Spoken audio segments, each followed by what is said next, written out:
Now, officials say it'll take at least 3 months to determine what caused a cage to plunge down a shaft at Impala's Platinum Mine in Rustenburg in the northwest.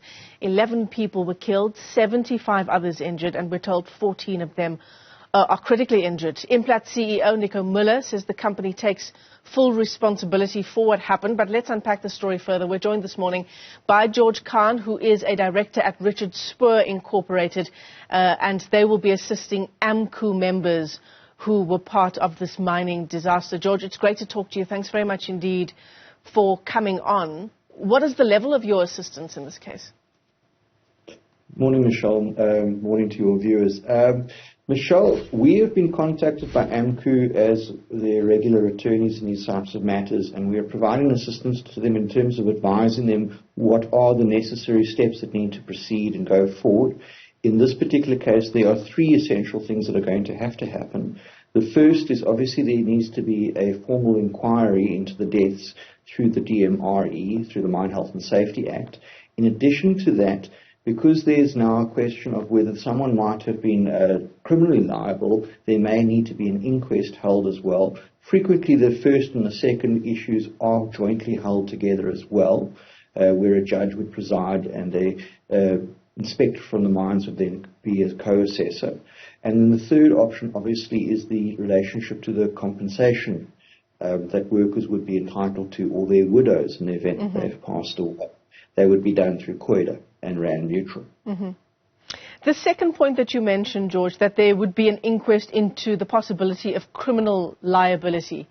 Is that a discussion that is on the table now, and where does that stem from?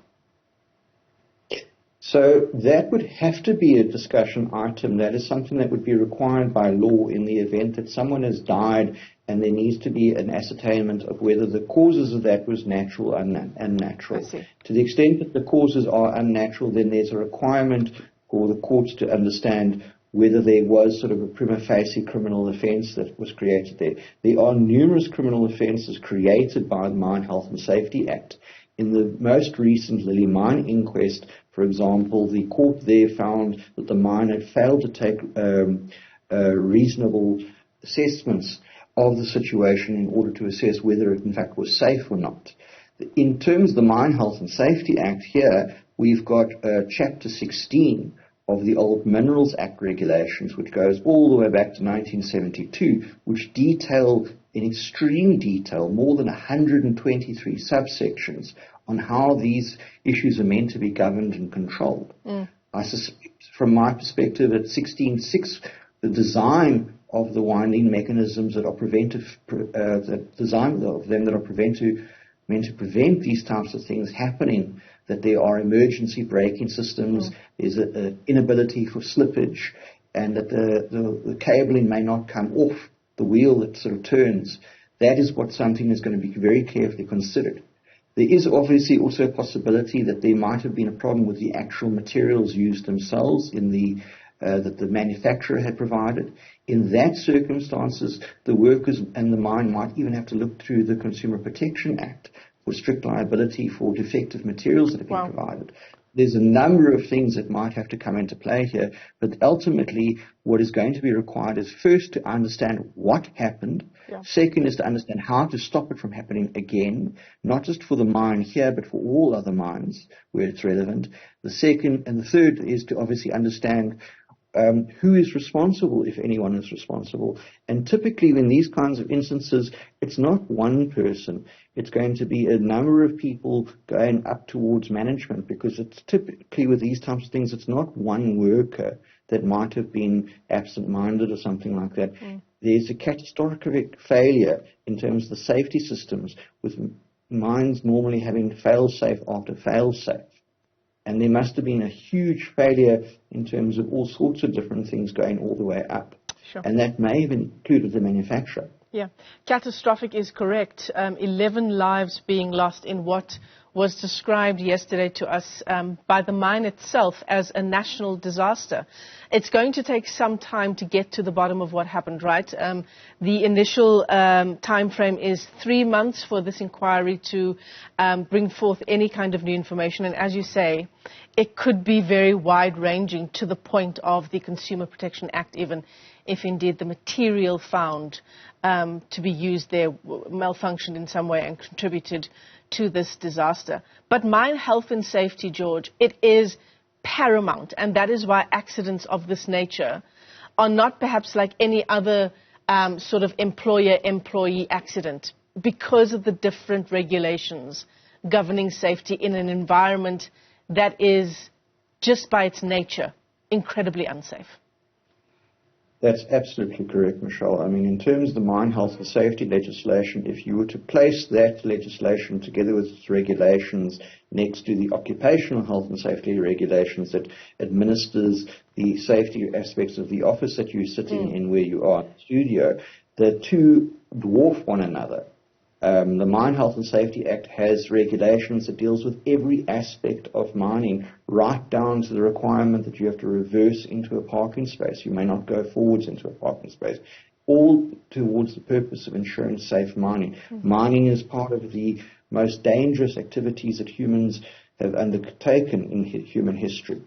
One of the concerns, just while we're on that, is that the concern that is now happening is that many of the mining companies are trying to actually find a way out of that. What they're trying to do, for example, in the matter of Rustenburg Platinum Mining Company, they are trying to now say that they are not a mine, but actually some sort of plant, in order to make it that they no longer fall under those very carefully detailed and painstakingly put together regulations that deal with these kinds of issues, that they fall under the more lenient health and safety legislation that deals with the whole situation of the studio. And that is a problem, because, I mean, what that means is workers are less protected.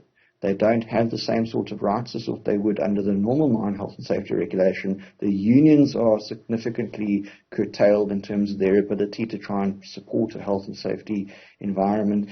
And a great deal of the many benefits that have been hard fought for under apartheid and into the 90s with the Leon Commission are then lost.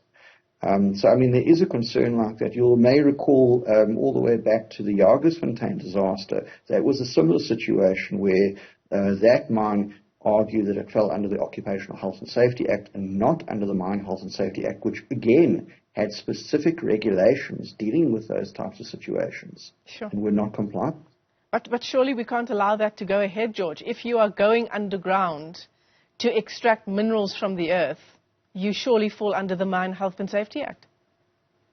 Michelle, it's a bit more complicated than that, because the Mine Health and Safety Act deals with what you could regard as the extraction industry, which doesn't just end at once you've taken the thing out from underground. You must also remember there are many surface mines, but also includes the processes that are required to be added towards those minerals, or to alter those minerals to a form that you can then provide them to a manufacturer. So it leaves the extractive industry towards a manufacturing industry that they can actually use those metals, that platinum in this particular case, or gold, or whatever it might be, in order to manufacture something new. So what we would historically refer to as works, the foundries, the smelters, the concentrators, that all also falls under the Mine Health and Safety Act. So when you refer to mine, because of the way we legally define things, that would include all those surface structures which may not even be within close proximity of where the shaft was. It might be many kilometers away where it was more economically viable in order to establish those foundries and stuff. And that is essentially what's happening with Rustenburg Platinum Mining Company, where they are dealing with their foundries, which historically, and everyone agrees, were historically under the Mine Health and Safety Act, but through some sort of corporate mechanisms, now suddenly no longer does, according to them. It is a matter that is being litigated, to my knowledge. My firm's not involved at this stage. It is being litigated at the moment in the labour courts, and I'm actually surprised that it hasn't gotten much more attention. It's a huge issue, especially considering the fact we know what happened at Jagersfontein. Yeah, I think something that we certainly need to look into as well, get on top of that. George, as we wrap up our interview with you this morning, you mentioned at the start of our interview that you will be also looking into compensation, issues insofar as compensation for the widows, the families of those who were killed in this accident. What would potentially that compensation look like? So it's going to also depend, Michelle, on whether or not the workers were employed directly by the mine or not. The reason for that, and I understand that Impala employs about a quarter of their workforce are contractors and not directly employed.